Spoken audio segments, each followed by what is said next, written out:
ẹ̀yin tèmi ẹ káàbọ̀ sí apá kejì fídíò tí mo ṣe lórí ọ̀rọ̀ tó ń jà ràìnràìn nílẹ̀ pẹ̀lú mercychinwo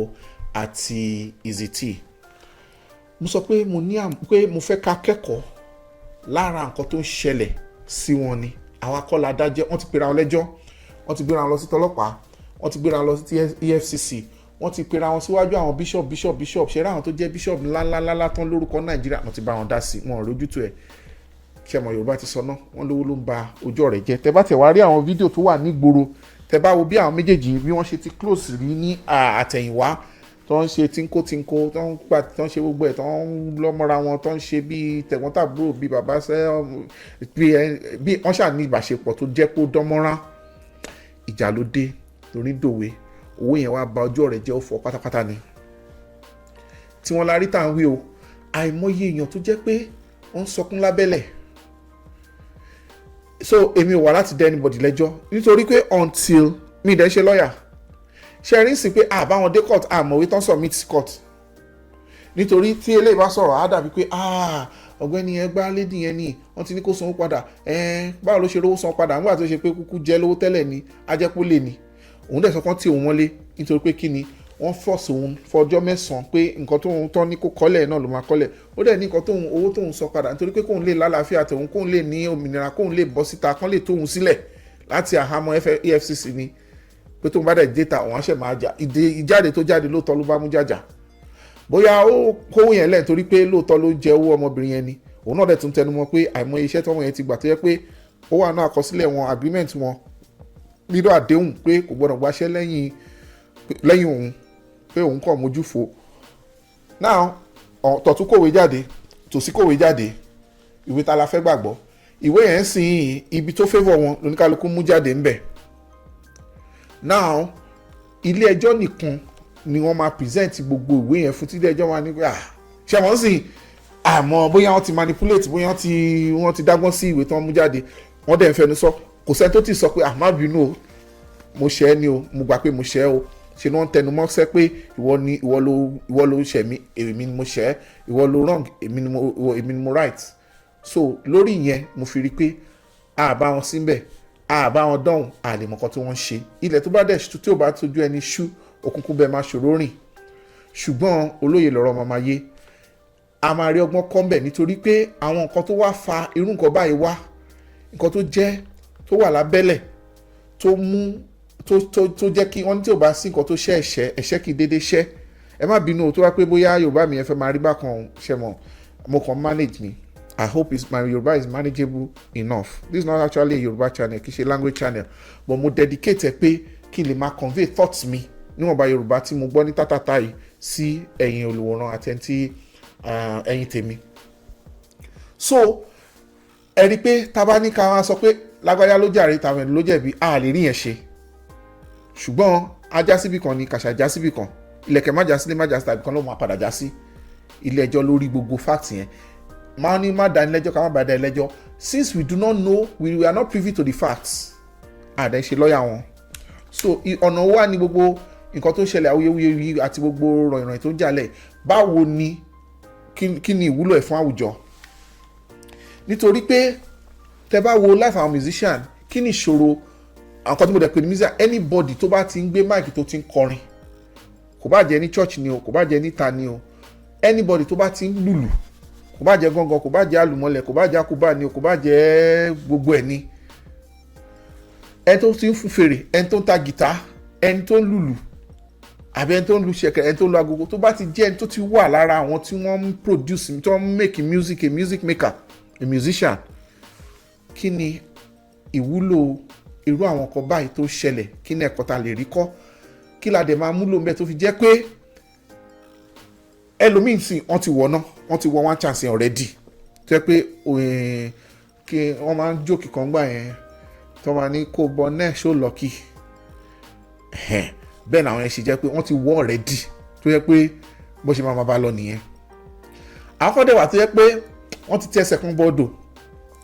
nínú ọ̀rọ̀ music yìí àti ìbáṣepọ̀ wọn pẹ̀lú àwọn tí wọ́n bá dá owó music. Olúwa ṣe ẹ̀mí mọ́ ṣe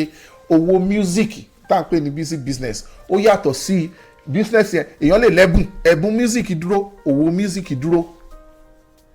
Then anyway, so now ọ̀pọ̀ àwọn ẹlòmíì wọ́n ti ti ẹsẹ̀ kan bodò ọ̀ní ti ń fà ó tiẹ̀ ti fẹ́ fà jágan tó yẹ pé bóyá igi kan náà rí dìmú tí wọ́n fi kó sínú ẹ̀ tán. Àwọn ẹlòmíì wọ́n sì ní oore ọ̀fẹ́ díẹ̀ nítorí pé wọ́n yìí lè ṣe àwọn àtúnṣe lápá ibì kan. Ṣé ráwọn tó wá wúlò fún jù nítorí ṣe rí owó ti wà nínú music yẹn gan sìn, owó wà ń bẹ láti lẹ̀ ṣùgbọ́n owó yẹn ó ti clear tẹ́lẹ̀. Àwọn olórin kàn ń ṣe títí wọn ni ọmọ kan tí ọmọ yẹn rẹ́kọ̀d tí label ta ṣe mọ̀ pé wọ́n pa àwọn olórin míì sáyé níbi pé kí wọ́n ta iṣẹ́ wọn bíi 100,000 kan sọ pé àwọn tí ẹ̀rọ kíní ọjà yẹn ò yá àwọn tàbí 5,000 lọ ní ìsinyìí tí online yẹn bó ṣe ń ṣẹlẹ̀ lẹ́ṣẹ̀ máa rí. So ó ṣòro cheat wọn fáwọn tó bá so ibi tí àwọn tí kíní ìwúlò fún jù òun ni àwọn ọmọ wa tabalẹ̀ láwọn ọmọ wa tabarí àwọn èèyàn tó wà ní bí Gen Z àbí Gen X tabayìí ráwọn èèyàn tó sì wà níbi kí ṣọ̀rọ̀ ọjọ́ orí náà ṣùgbọ́n ẹni tó bá jẹ́ pé kò tí ì lọ jìnnà jù nínú pé kọ́ máa rẹ jẹ àbí kó jẹ́ pé wọ́n tiẹ̀ ti rẹ́ ọrùn ẹ̀ ó ti ré dànù débi pé tó bá fẹ́ gbé àwọn ìgbésẹ̀ míì tó ní ṣe pẹ̀lú wọn pé wọ́n fẹ́ ní ìbáṣepọ̀ bóyá contract or wọ́n fẹ́ máa ṣiṣẹ́ fún èèyàn kan nípa music ni ó sì létò wọ́n sì ní àǹfààní láti lè protect ara wọn láti lè dáàbò bo ara wọn àti láti lè rí pé wọn jà wọn máyé ìkọ́ tí ọ̀rọ̀ ìfi wúlò nìyẹn. Ṣùgbọ́n tó bá jẹ́ pé bóyá gossip àbí pé etí ń yún èèyàn kan pé bóyá ó rò pé bóyá mo ní solution sí mercychinwo ilé ẹjọ́ ló máa dá yẹn. Mo sọ díẹ̀ nípa ara mi pé àwọn ìjọ tí mo ti ṣiṣẹ́ fún mo ṣe jẹ́ lórin tí mo ní band tí máa ń kó full band ni mo ń kó wáyé full set ni mo máa ń lò tó dẹ̀ yẹ pé with saxophonist with guitarist with gangan with full band ni mo máa ń kó gbogbo ọ̀rọ̀ tí mo sọ is well over 20 something years ago. Èmi náà ajábẹ̀ la ṣe díẹ̀ ló lè so domain mi ni tí mo dẹ̀ fi pawó fún àìmọye iye ọdún láti kékeré òun ló jẹ́ kí n lè máa sọ nítorí ọ̀pọ̀lọpọ̀ a ní that music education a ní music business education tí àwọn èèyàn lè fi ní làákàyè láti pé tí nǹkan kan bá gbé wá báyìí lèmi náà ṣe máa dá wọn lóhùn. The biggest problem of the industry, whether gospel music, whether Fuji or whatever, is lack of structure. There is no formal structure, proper one. Indirectly, or informally, please try and understand me. There is tẹ́bábì láwọn tó ń mọṣẹ́ wọn á sọ fún promoter eléyìí instrument ló fi rent eléyìí onílù lélẹ̀ oníkálukú mú àyè. In fact, there are some association àwọn onígangan àbí mo ṣe rò àbí àwọn onílù bóyá onílù àbí onígangan association àwọn tó ń kọrin náà wà association àwọn ọ̀gá olórin náà wà bíi pman àti bíi gospel musician goman association wà ṣùgbọ́n pé ṣe mọ̀ wọ́n máa ń pe kinní kan ní synergy pé kí nǹkan wà kó oríṣiríṣi ẹ̀yà nǹkan kó máa ṣiṣẹ́ papọ̀ ṣe à pé nǹkan dáadáa lè wà but kí ó má sí nǹkan tó máa kó wọn papọ̀ láti lè jẹ́ pé kí wọ́n lè ṣiṣẹ́ papọ̀ wọ́n lè mú èrè tó dáa wá wọ́n máa ń pè ní silos everybody ń ṣe ti tiẹ̀ kónkó jábélé kálukú ń ṣe tiẹ̀ kò sí coordination. And why is there no coordination? Because there is no overarching structure. There is no structure. There is no formal. There is a music industry in Nigeria, but it is largely informal. That is, púpọ̀ nǹkan tó ṣẹlẹ̀ ńbẹ̀ ní ò ní àkọsílẹ̀ ní ò ní ètò ní ò ní ìpele bọ́n ti kí ní ò ní ìgbékalẹ̀ tó ṣe sàn tó yé gbogbo àwọn tí wọ́n wà ní industry. Irú America, for example, a songwriter ó yàtọ̀ sí there are roles for songwriters, there are roles for composers, there are roles for producers, there are roles for different participants, there are roles for the instrumentalists. You understand? The musicians, because all of them are musicians. Apart from the vocalist, apart from the lead musician, the lead artist, let's say that artist stand alone. So everyone knows their role. Their roles are complementary. Igi kan ò ń dágbó ṣe. Èèyàn kan kì í jáwádé, ọ̀pọ̀ èèyàn ló ń jẹ́jọ́ mọ́. Unfortunately, ní apá ọ̀dọ̀ títí wa, image artist yẹn la máa ń rí tó jẹ́ ta máa ń pè ní band leader bíi musician yẹn tó jẹ́ pé orúkọ ẹ̀ náà máa ń kọ sára mọ́tò, orúkọ ẹ̀ gangan náà ń kọ sára album, orúkọ ẹ̀ náà fi ń pe group. But ní àwọn other parts of the world wọ́n ní music wọ́n ní structure yẹn tó jẹ́ pé lórí artist yẹn gan ó máa ní company tó manage artist yẹn fúnra tiẹ̀ tó fi jẹ́ pé wọ́n ṣe manage ẹ̀ náà wọ́n máa take care àwọn tó wà lábẹ́ tí ẹni yóò ní láti ṣẹ̀ máa yọ owó lápò wọn payé kan iye báyìí náà pín fún wọn percentage báyìí náà pín fún wọn ọkùnkùn lẹ owó mọ́ra wọn lórí owó tó máa fi pè wọ́n owó booking yẹn náà ṣáà ni ó dẹ̀ ti ní tó bá dẹ̀ yẹ pé wọ́n fẹ́ ṣe live show ni ó ti níye tó máa ta ticket. It is business fún àwọn tí wọ́n ń ṣe àwọn promoters music promoters wà àwọn tó dẹ̀ jẹ́ recording labels tó jẹ́ pé kínní wọ́n ti ní ètò fún gbogbo ìpele nǹkan tó bá ta ọjà iye iṣẹ́ ẹ mi sọ pé àwọn náà kì í ṣe títí wọn kò síbi tí ṣe ò sí o ó kàn pọ̀ jura wọn lọ ní o ibi gbogbo la dáná alẹ́ ọbẹ̀ ló dùn jura wọn lọ ṣùgbọ́n kò burú débi pé kí èèyàn máa ṣèṣe erin kó máa jẹ̀jẹ̀ lérí structure yẹn wà tó wáyé pé composer ni ẹ o lè jẹ́ composition ẹ̀ ló tẹ̀ ẹ̀ máa fi jẹun lọ àìmọye èèyàn tó máa wá sórí àwọn program tó máa sọ pé èmi mo compose orin báyìí fún kí n tẹ̀lé máa rí ayé wọn tó máa rí bó ṣe rí ayé wọn ní rí bá mi fẹ́ sọ̀rọ̀ ayé wọn ní rí jákujàku tẹ̀ máa ráyé wọn tó jẹ́ pé wọ́n struggle ni tó dẹ̀ jẹ́ pé tó bá jẹ́ pé composition yẹn lásán láwọn orin tó ti ta táwọn artist yẹn ti fi dín látọ́ ti fi gbòòwò tó jẹ́ pé wọ́n ti fi mọ̀ wọ́n káàkiri àgbáyé kò yẹ kí irú ìyà yẹn máa jẹ àwọn composer kò yẹ kí ebi pa wọ́n ti wà made for life even kankan kú àrọmọdọ́rọ̀ ọmọ wọn wọ́n máa ń pè ní estate àrọmọdọ́rọ̀ wọn ẹni tó bá ti kọ sínú will wọn pé kí ó ti ní àkáǹtì owó yẹn máa lọ ìyẹn tí wọ́n yàtọ̀ ìyẹn composer àwọn tó play music sínú ẹ̀ ó ti níye tó máa lọ sí wọn títí dọjọ́ kú wọn táwọn àrọmọdọ́mọ wọn tó máa jẹ royalty yẹn lọ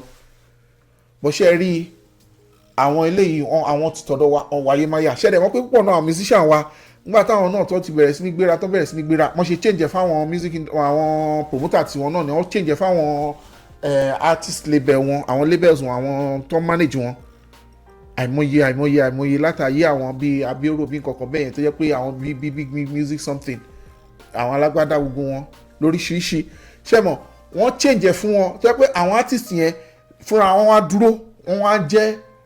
àwọn fúnra wọn náà record ara wọn ní label tara wọn ẹ jẹ́ ká pè bẹ́ẹ̀ ọ̀rọ̀ ìní yìí báwo mo ṣe fẹ́ ṣe mo fẹ́ address àwọn instrumentalist díẹ̀ màá dẹ̀ tún address industry yẹn díẹ̀ ṣe rí lápọ̀dọ̀ wa ń bìbà yìí a máa ń ṣe nǹkan títorí tọlọ́hun ni ṣùgbọ́n ẹni tẹ́ ń ṣe fún kò mọ̀ tí ò bá ti lákọsílẹ̀ wọ́n ní tójú bá jẹjú kóhun máa yẹ tí ò bá sí àkọsílẹ̀ ojú yẹn òun máa padà yẹ ni mo rí àwọn world class musician mo mọ díẹ̀ lára wọn mo rí ọ̀kan tó bá Fẹlá play tó jẹ́ pé ìwìn ni in fact bí mo ṣe jẹ́ pé mo jẹ́ organist mo jẹ́ keyboardist tó yìí mo dàbí ọmọ primary school ní university ẹbí ẹni ẹ dàbí professor mo dàbí ọmọ primary school lẹ́gbẹ̀ẹ́ ni brother ẹ burúkú ẹ bá dẹ̀ rí ẹ tẹ́ lè mọ̀ pé bóyá ó ti jókòó ní gate Fẹlá rí ká tó wá sọ pé bóyá ó ti ẹ̀ play ní band ẹ̀ tán dẹ̀ ti lọ káàkiri àgbáyé mi ò fi yọ̀ wọ́n o torí àwọn ẹlòmíràn ní àwọn habit tó máa affect wọn ṣẹlẹ̀ rí àwọn olórin yẹn ọ̀rọ̀ yẹn ń wọnú ara wọn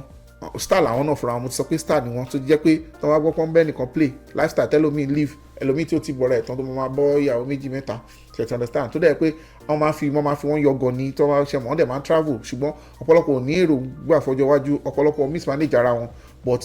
tẹ bá wo ìtàwọn ọ̀gá olórin yẹn náà ṣe ń bẹ̀ ṣẹ́ẹ̀dẹ̀ ni wọ́n máa ń sọ nípa pé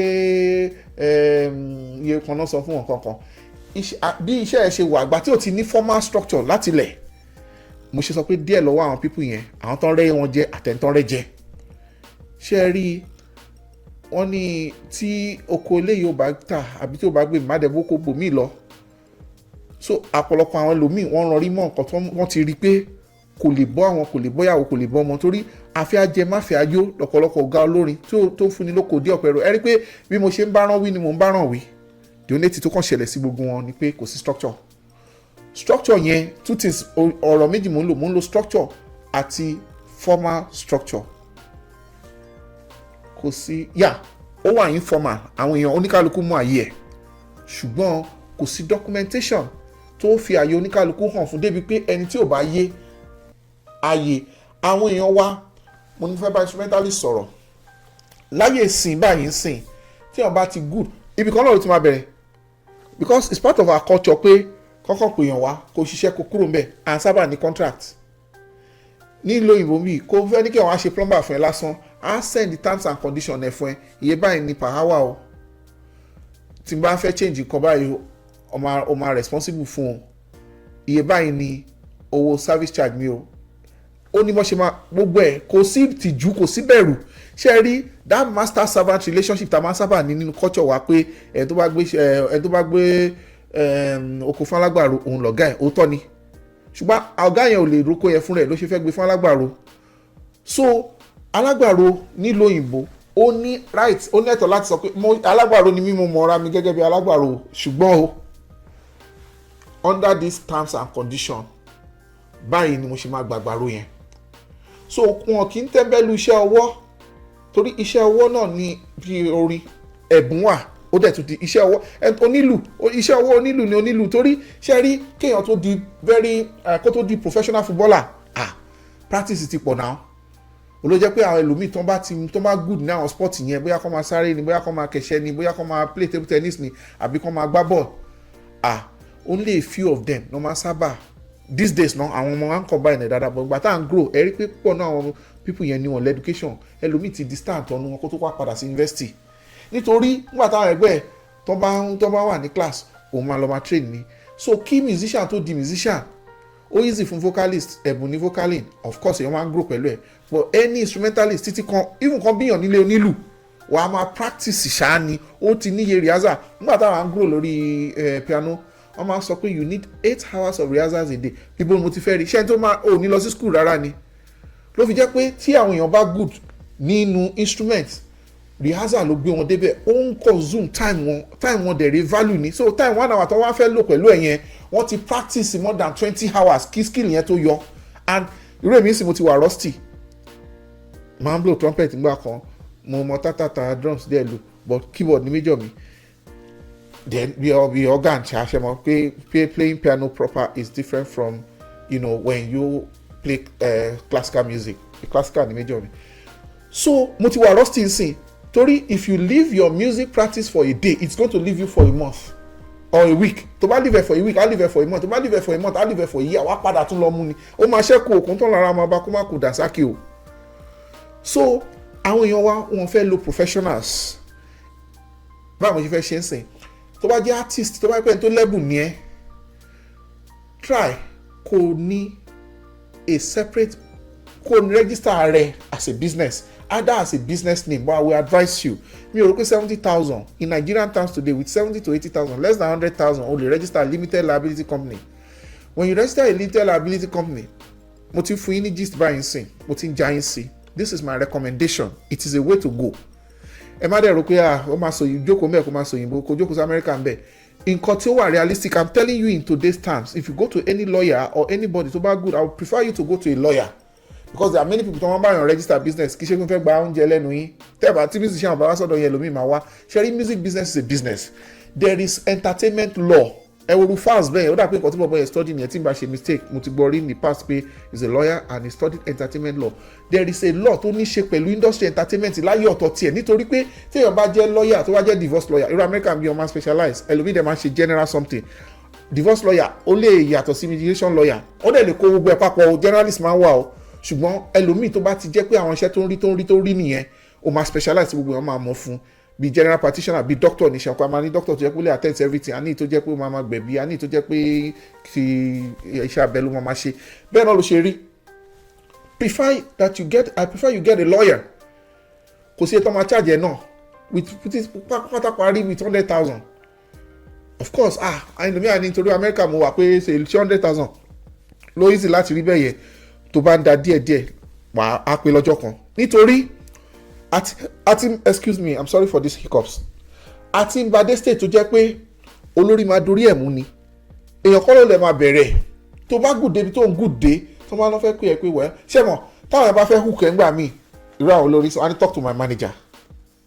ẹ̀ ló máa jẹ́ pé kí ni but tó bá ti yàtọ̀ sí ẹni tó jẹ́ pé òun ló fẹ́ ṣiṣẹ́ yẹn fúnra ẹ̀ iyì kọ́kọ́ ti wọ̀ nìyẹn tó bá tẹ̀ jẹ́ pé wọ́n ni if you have a lawyer they can design a simple document for you on pè ní contract ò need láti jẹ́ 20 pages ó lè jẹ́ just a sheet of paper ní contract yẹn máa jẹ́ contract there is something called law of contract offer acceptance consideration offer ni pé o fẹ́ ṣe nǹkan báyìí fún mi àbí mo fẹ́ ṣe nǹkan báyìí fún ẹ acceptance ni pé mo gbà láti ṣe nǹkan báyìí fún ẹ àbí o fẹ́ ṣe nǹkan báyìí fún mi consideration is your compensation fún pé o fẹ́ ṣe nǹkan báyìí fún mi àbí mo fẹ́ gba nǹkan báyìí lọ́wọ́ ẹ̀. Offer, acceptance, consideration. Àwọn ingredients mẹ́tẹ̀ẹ̀ta yẹn they have to be present in a contract. Ó dẹ̀ máa ní nǹkan tó ń pè ní terms and conditions. Even àwọn míì tó bá fẹ́ sign yín as artist or tó bá fẹ́ bá yín ní business, ẹni tó fẹ́ sign yín yẹn ló gbé ìwé wá fún yín. Púpọ̀ náà contract tó ń kó àwọn musicians sí problem, wọ́n fún wọn ní contract yẹn ni. Some of them kọ́ okay wọ́n ní kí n sign, wọ́n ní kí n ṣe mo ṣe ni. Ẹlòmíì kò ní education, ẹlòmíì kan tó tẹ̀ wá educated, the more you look the less you see ni, because they might have put it in legal terms, they might put it in, they use legal jargons or terminologies tó fi jẹ́ pé you cannot decode some of those things. Wọ́n máa ń pè ní fine prints. There is no law tó jẹ́ pé ó máa mú ẹ lẹ́màjẹ́sì pé dandandandan náà kó sign document yẹn bẹ́ẹ̀. You can say, well, can I take this away and I'll get back to you. Wọ́n lẹ́ni pé rọ́ o lè má mú lọ bóyá àwọn fẹ́ kó ṣe photocopy ni or whatever. But you say, well, I'll have my lawyer take a look at this. Look, everybody gbọ́dọ̀ dignify ara ẹ̀. Bí onígbà bá ṣe gbé gbà náà ṣe máa bá gbé. Ṣé rí tí àwọn tí wọ́n sign àwọn èèyàn tó bá mọ̀ pé wẹ́ ẹni yìí kò ní ignorantly fọwọ́ sí nǹkan tó máa pa kéèyàn sign ni kó sign ni pé òun fẹ́ wé sáyé òun dànù òun kàn fẹ́ fi sin ẹlòmíì. Ṣé èèyàn mi lè mọ̀ọ́mọ̀ ṣe ni? But wọ́n máa rí pé these people they are now using lawyers. Now mo ní tẹ́ bá register company tí ó bá jẹ́ lawyer ló lò jẹ́ kí n sọ benefit ẹ̀ fún ẹ. Other people lè bring idea but bó ṣe ọkọ sí mi tẹ ronú ẹ̀ kí tó wá sí orí sẹ́ẹ̀tì láti sọ̀rọ̀, but I think it's a way out. Tí o bá need lawyer emergency bóyá iṣẹ́ kan yọ fún ẹ o fẹ́ ṣe tó dẹ̀ jẹ́ iṣẹ́ ńlá ni pé wọ́n fẹ́ gbé fún ẹ tó bá ṣe lọ gba lawyer ẹ máa charge ẹ usually ó lè charge ẹ percentage á charge ẹ service charge based on iye tó fẹ́ sọ fún ẹ. Mo ṣe máa ṣiṣẹ́ wọn nìyẹn. Ó ṣòro láti rí wọn kan sọ pé mo fẹ́ fún ẹ 100,000 fẹ́ fún ẹ 200,000. But tó bá jẹ́ pé lawyer ló bẹ incorporate tó dẹ̀ keep ẹ as a lawyer torí ara àwọn tó jẹ́ pé mi mọ̀ kọ́ tó máa ń pè wọ́n mo lè wrong o tó jẹ́ pé bí business something yẹn ni wọ́n they are be management consultant be management aspect yẹn be business kini business law be business law ni wọ́n major wọ́n understand gbogbo kini iṣẹ́ tí wọ́n yàtọ̀ sí entertainment law yẹn entertainment yẹn too deep. But tó bá jẹ́ rẹ̀ níbẹ̀ ló bẹ incorporate tó bá dọjọ́ iwájú tó bá jẹ́ pé iṣẹ́ 100,000 ló yẹ kó ṣe fún ẹ ó lè gba 70 lọ́wọ́ or 50,000. Ṣe rí the fact pé àwọn èèyàn wa wọn kì í máa ń lo consultant wọn ń lo professionals ó ń kó yàjọ ọ̀pọ̀lọpọ̀ ẹlòmíràn ní àkílẹ̀ lẹ́yìn sọ ìmáa sọ theory ń bẹ̀. Ṣe rí kíní kan tó jẹ́ gbọ́kùn jẹ́ kòró ni ó ní kí tinú máa gbénú kí títà máa gbé ta èyí tó ti bàjẹ́ sẹ́yìn ọjọ́ iwájú wa ó lè ṣe tún ṣe díẹ̀ mi sọ pé ó máa easy tó bá ṣe pé wọ́n fẹ́ ṣe mọ́ ń sìn tó bá polórin ẹ̀kan fẹnu sọ̀rọ̀ anyway I don't know maybe some bands wọ́n lè ní àwọn paperwork tí wọ́n ṣe I don't know how you can get into something as deep as kan pay ẹ fún event kó kàn jẹ́ pé wọ́n ti san deposit ẹ̀dẹ̀ kan lọ ẹ̀dẹ̀ kó ríṣẹ́ ẹ̀dẹ̀ lọ ẹ̀dẹ̀ kó yéèyàn lẹ́yìn no there has to be a contract between you. Okay o date báyìí ni o location báyìí ni o time báyìí ni o and báyìí ni nǹkan báyìí la fẹ́ bóyá reggae la fẹ́ lù ni o bóyá kíní there has to be a contract between you. Okay this is the deposit bóyá máa san fún cash ni o maybe you pay to account ẹ ní láti organize around your business. When you take yourself serious people will take you serious. Let me tell you ṣe rí téèyàn bá wá ṣiṣẹ́ fún yín lé kò bá jẹ́ plumber ni mi ò kéré plumber o ṣe ráwọn oníṣẹ́ ọwọ́ nílò ìbò wọn lówó mechanic gbogbo wọn lówó jọ àwọn tó ń ṣiṣẹ́ oṣù lọ àwọn tó ń ṣe plumbing tó ń ṣe mo content mọ́ plumbing ni tó ń ṣe electrician tó ń ṣe anything tó bá ti jẹ́ iṣẹ́ ọwọ́ vulcanizer gan lówó ju bank manager mi lọ torí iṣẹ́ owó òjò náà rí owó wọn dẹ̀ ó ní bó ṣe ń rówó títí wọn ṣe rí kò síṣẹ́ tó kéré kí wọ́n má dẹ̀ kéré ara ẹ̀. Now if somebody wants to hire you for anything tó bá ibi tí mo lọ ni pé téèyàn bá wá ṣiṣẹ́ fún yín lé mi ò bóyá ẹ ti máa ń filẹ̀ bó jẹ́ electrician ni kẹ́ni ẹ̀ dẹ̀ máa sọ good English kó máa bá yín communicate ẹ rí i pé ẹ fún ní respect mi sọ pé òyìnbó ní respect o tọrọ ọwọ́ tí wọ́n bá fi wọ rẹ̀ tó yàn bá ṣe gbígbà náà ṣe máa bá gbé but èmi gẹ́gẹ́ bí ẹnìkan mo máa ń kó àwọn èèyàn tó bá oní furniture maker kan bọ́dà yẹn máa ń sọ òyìnbó ṣe rí iye tó máa gbà lọ́wọ́ yín á gbà á ju iye tí ẹni tó jẹ́ pé mi sọ pé ká má ní ọwọ́ yes sir tó máa dàbí torí wọ́n bí ẹni pé wọ́n program wọn bíi pé wọ́n lò wá sí àwọn tó ń lọ ṣiṣẹ́ fún ni kò dẹ̀ rí bẹ́ẹ̀ of course èèyàn gbọ́dọ̀ fi ọ̀wọ̀ àtọ̀yàyà síṣẹ́ tó ń ṣe so mo sọ ni pé púpọ̀ náà àwọn oníṣẹ́ ọwọ́ bẹ́ẹ̀ ní mechanic gan tó jẹ́ pé ó ń bá yín sọ terminologies wọ̀nyẹn ó ń sọ kì í ṣe pé kó máa blow grammar là ń sọ tẹ́ rí education díẹ̀ lára ẹ̀ rí wọ́n ṣe máa ń ṣe environment wọn àti wọ́n ṣe máa bá yín relate wọ́n á tún charge yín ju àwọn normal àwọn tí wọ́n lọ sí school lọ mi mọ́ mo lè ṣàlàyé nǹkan bẹ́ẹ̀ náà lọ́rọ̀ music yìí náà ṣe rí when somebody approaches you and you say well I would like to work with you I'm more than happy to render the service but what are the terms and conditions? Do you have anything written out? Can we get some paperwork done? àwọn òkè ilé ìmọ̀ nǹkan tó ń ṣe o àwọn gan máa feel important ni sórí they will feel like no you know what you are doing only education ọmọ ní education is a scam jẹ́ kó scam sọ́dọ̀ tiẹ̀ ṣùgbọ́n tó bá jẹ́ education jẹ́ scam má ràn ọmọ ẹ lọ sí school education yẹn àìmọye èèyàn tó jẹ́ pé wọ́n sò ní ẹ̀bùn àìní education tó máa ń look back báyìí pé àìkàwé ó fi àjẹun ẹlòmíì kò rẹ́ni rán ẹlòmíì dẹ̀rẹ̀ ó fọjọ́ àrọ̀ ìjóná ni. So when you have that document tí lọ́ọ̀yà bá bẹ incorporate ó easy fún lọ́ọ̀yà yẹn ó easy fún ẹ láti àpò ìwọ kan lè máa brag ṣe ẹ̀kọ́ ẹlòmíì àmọ́ sọ fún mo tẹ̀ bá lọ́ọ̀yà mi sọ̀rọ̀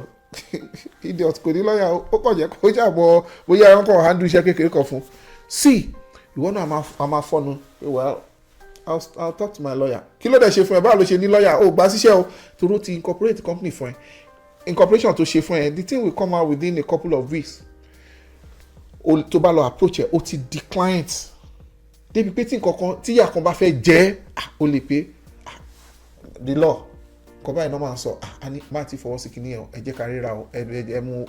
ó lè gbé lẹ́yìn gan báwọn èèyàn bá máa ra lẹ̀ nígbà mi wọ́n máa ń gbé lọ́ọ̀yà lẹ́yìn wọ́n máa ń sign deed of agreement how much more kárí àyàn apá àbí kan nìyẹn nítorí pé nǹkan tí ordinary eyes tí ẹni tó tọ́jú nǹkan ló mọ ibi tó fi sí irú yẹn lè deliver ọ̀pọ̀lọpọ̀ àwọn tó jẹ́ olórin tó fẹ́ go into business music business pẹ̀lú àwọn èèyàn bíi contract as individuals o lè incorporate rẹ̀ because ayé fóònù nísìn ṣé wọ́n àwọn app wà tó tẹ̀ máa fi ń pè àwọn èèyàn síṣẹ́ lẹ́kọ̀ọ́ tó bá bí ẹni tó bá pè ẹ́ síṣẹ́ náà wọ́n pè ẹ́ síṣẹ́ orin nìyẹn wọ́n pè ẹ́ sí kinní nìyẹn ẹlòmíràn wò pé kó máa lọ you have to formalize your business pé okay my work is the gig how much wọ́n lè ní pé okay mi ìmọ̀ iye tó ń gbà Nigerian sìn tó bá ní pé 500 let's say 5,000 let me say 1,000 per hour ní how many hours 3 hours no ìyẹn ti kéré jù mí tiẹ̀ mọ̀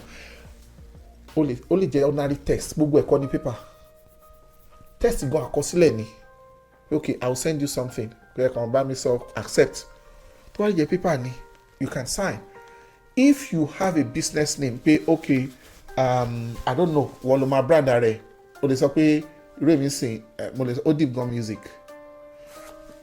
tó bá ní that name as a limited for example your liability there is a way wọ́n lè sue business ẹ ṣùgbọ́n ó ní ibi tí liability tiẹ̀ máa mú as a person ṣó ti yẹ a company takes a life of its own wọ́n máa ń pè ní artificial entity in law in fact tó bá tí kò bá ṣẹlẹ̀ tó máa pè ẹ́ lẹ́jọ́ o lè má yọjú sí court kó sọ pé lọ́ọ̀yà lọ yọjú nítorí pé ìwọ orúkọ wọn kan ló ń jẹ́ sole director company yẹn but lábẹ́ òfin company yẹn náà rí kan tó rí ẹ̀ ìwọ ló wà behind the company wọ́n dẹ̀ lè ju company sẹ́wọ̀n ẹnu lè máa fi sọ ìdílé máa fi jọ of course director ló lè ṣẹ̀wọ̀n ó dà pé mo ti mọ̀ràn ẹ̀ jìnnà jù bẹ́ẹ̀ so there is some formality that you can that registration is very important kò ṣe pé o ní láti ní ọ́fíìsì fóònù ẹ̀ gan ní ọ́fíìsì ẹ̀ to start with so that is one way to deliver yourself ṣe rí from those if you approach any lawyer ọ̀pọ̀lọpọ̀ ò tiẹ̀ mọ ọ́fíìsì lawyer kankan kò tí ì rí lawyer kò tí ẹ̀ tí ní kankan bá lawyer ṣe rí àsìkò tẹ́ wọ́n bá lawyer ṣe lè because tá a bá ní pé kí contract máa wà ṣé mercychinwo sign contract àbí kò sign ṣé eezeetee sign contract pẹ̀lú àbí kò sign ṣé bí ìwé ọ̀tọ̀ọ̀tọ̀ méjì àbí ìwé odidi kan náà ń jà sí lórí ńsìn ni so and púpọ̀ náà tó máa ń prepare kínní yìí wọ́n lawyer ni wọ́n tí ó bá dẹ̀ jẹ́ lawyer irú àwọn ọmọ eezeetee yẹn wọ́n ti ṣe fún àwọn kí ló ṣe ń pè kí ló kọ bọ̀bọ̀ yìí now mo dẹ̀ ti sọ orúkọ ẹ̀ nínú program yìí already o now ó lè jẹ́rú dọ́kúmẹ̀ntì ẹ̀ bóyá ó ti ṣe photo status ọ̀wọ́n nígbà tó náà dẹ̀ fẹ́ ṣe tiẹ̀ á kàn change orúkọ tó wà lórí ẹ̀ wọ́n á dẹ̀ type ẹ̀ ní ẹ ti mọ orúkọ bí nǹkan tí mo sọ yẹn but àwọn náà mọ̀ kọ́ tó kọ sínú ẹ̀ ìwọ mọ́ òyìnbó ràn ó lè rọ́pò yẹ later tí wọ́n bá ṣe mature ní industry olóòmọ máa yẹ sí ṣùgbọ́n sìn mo ní àǹfààní wà fáwọn tí wọ́n ti go far why nítorí pé wọ́n ti rí nǹkan tó ṣẹlẹ̀ sìn wọ́n ti rí nǹkan tó ń gbé àwọn èèyàn ṣubú wọ́n ti rí nǹkan tó jẹ́ pé wọ́n ti rí àwọn ibi tí loopholes wà tí kùdìẹ̀kùdìẹ̀ industry yẹn wà wọ́n á lè máa plug gbogbo nǹkan tó ṣẹlẹ̀ ń sìn gbogbo ẹ̀yin tẹ́ jẹ́ pé up and coming artist ẹ̀kọ́ ni o kẹ́ máa fi kẹ́kọ̀ọ́ in every aspect wípé èyí la rí kò sẹ́ni tó mọ̀ la o ìlú lè yí kó rí change o ṣe ti understand kẹ́nìkan má dẹ̀ jẹ́ yín máyé bí ti industry ṣe rí nìyẹn ní ti church kì í ṣọ̀rọ̀ ta lè sọ lẹ́ni ṣùgbọ́n tí o bá ṣe é di pẹpẹ ó yẹ kó jẹ́ ǹdí pẹ́pẹ́. Mi instigate àwọn instrumentalist church láti lọ máa dága láti máa lọ charge àwọn pastor àbí nǹkankan, ṣùgbọ́n àwọn pastor yẹn gangan ni màá bá sọ̀rọ̀, nítorí pé wọ́n ti lo destiny àwọn ẹlòmíì. Àwọn èèyàn dẹ̀ bí ní pé ìbẹ̀rù Ọlọ́run wà lára wọn, wọ́n ṣiṣẹ́ tọ́lọ́run, wọ́n ṣe tọ́lọ́run, wọ́n ṣe tọ́lọ́run. So ìtẹríba tó ń ní àti ìfọkànsìn fún iṣẹ́ Ọlọ́run ó ti kọ́ ọ̀pọ̀lọpọ̀ sí wàhálà tó yẹ pé life wọn, wọ́n ti waste díẹ̀ nínú life wọn. Ṣùgbọ́n o abọ́lọ́run ṣòwò ni, kò lè pàdánù. Gbogbo kò sígbà tẹ́ ti waste in the church system, mi ní kẹ́ kúrò ńbẹ̀. Ṣùgbọ́n tó bá jẹ́ nǹkan tẹ́ ń jí tẹ́ ń sún tẹ́ ń ṣe nìyẹn. Ṣé rí àwọn pastor kan wà tó máa ní kí káwọn members máa wá, wọ́n máa ní program Monday to Sunday. Èmi máa sọ pé full time pastor wà, yeah full time member wà. Ṣé church ni, ṣé gbàtí pastor ti gbaṣẹ́ Monday to Sunday, ọmọ ìjọ náà ti gbaṣẹ́ Monday to Sunday? So Bible ni ṣé wọn ò ní lọ ṣiṣẹ́ kàtẹ́ sọ pé ó ní owó rẹ̀ tó fẹ́ dá, wọn ò ní lọ ṣiṣẹ́ náà ayé kan wúlò fúnra wọn, kán lè san owó school ọmọ tó jẹ́ pé church náà wọ́n máa lọ lójoojúmọ́. Bẹ́ẹ̀ they are minister, àwọn instrumentalists wà tó jẹ́ pé wọ́n níṣẹ́ ọwọ́ gan, tipátipá náà máa fi yọjú síbẹ̀. Tó bá níṣẹ́ tó ń ṣe tara wọn náà, tipátipá náà máa fi yọjú sí iṣẹ́ yẹn, tó jẹ́ pé music máa ń gba gbogbo, ó máa ń gba nǹkan púpọ̀ lọ́wọ́ yàn. Ó ṣòro láti ṣe music, ó dàbí ó jealous gan bí olórogún ni. Ó ṣòro láti ṣe kéèyàn dá nǹkan mí papọ̀ mọ́, ó ṣòro gan o, because ọ̀tọ̀ ní time tẹ́ máa rehearse fún band, ọ̀tọ̀ ní time tí wọ́n náà máa ṣe personal rehearsal àti tiẹ̀, because playing in a band is different from your own personal gifting and skills. So mo mọ̀ pé ọ̀dọ̀ àwọn pastor orientation yẹn ló ti gbọ́dọ̀ wá pé if these people are dedicating their time, they have to be rewarded. Every multi-billionaire church, ẹ̀ẹ́dẹ̀rí àwọn paupers, ẹ̀ẹ́dẹ̀ àwọn struggling guys tó ń jẹ́ instrumentalists wọn, kò sí ètò ẹ̀sọ́ instrumentalists tó pọ̀ jù. If people can fly jets, if they can be buying properties, if they can be establishing BB schools and universities, they need to take care of the church musicians. Yeah, especially the instrumentalists. Àwọn tó ń jẹ́ bí other people, bí àwọn singers, lóòótọ́ a gbọ́ pé àwọn bí àwọn parishes kan ní mi fẹ́ dárúkọ brand church yẹn tó yẹ pé wọ́n ti sanwó fún choir láti yọ ọdún púpọ̀, tó yẹ pé irú bí àwọn tá à ń gbé ní outside Victoria Island táwọn èèyàn máa sọ pé church báyìí làwọn ti ń worship pé wọ́n sanwó fún choir. Later àgbà tí Wíkó kú la bẹ̀rẹ̀ sí ní gbọ́ pé àwọn kan tún sanwó fún choir lápá bẹ̀yẹn. Tí church yìí bá ń sanwó fún choir, èmi fúnra mi tèmi fúnra mi jìn, ó fẹ́ hard fún mi láti sọ pé mo lè encourage nǹkan bẹ́ẹ̀. But you know why? Wọ́n need the best of the best. Wọ́n harvest quality people ni wọ́n ṣe monetize ẹ̀. Òun náà ṣe is an incentive. Ó lè má tó táwọn yẹn ń gbà lóṣù, but they have something to look forward to. Ṣé rí church tán bá ti commercialize tán ti monetize? If you are in that kind of system, if there's anything on the table, take it. The only thing ni pé tó bá ní nǹkan tó fi ran rẹ lọ́wọ́, o lè overlook ẹ̀. So that is complicated. Mi dẹ̀ lè parí ẹ̀ because I can't tell people to go and start collecting money for the gift of God. But as much as the pastor is catered for, that's my own. From the pulpit, the musician must also be catered for from the pulpit.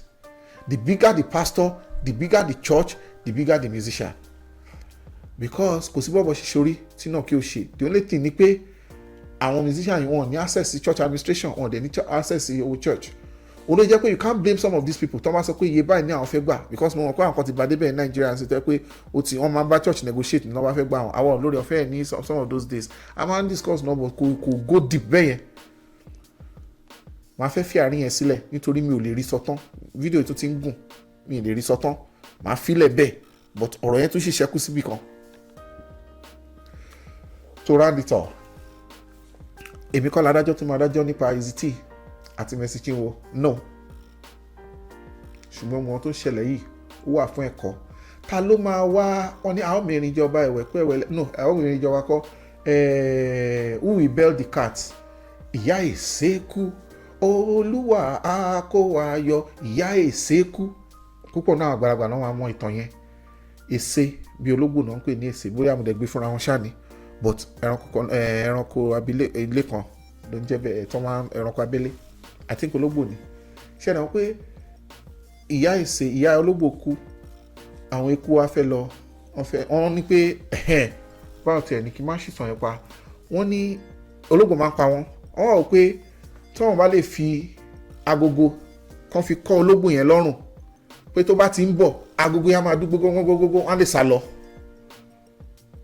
Tó bá ti lè so agogo yẹn débi pé kò ní bọ́, ó máa dàgbà mọ́ ń bẹ̀ tó máa wà lọ́rùn ẹ̀ ni.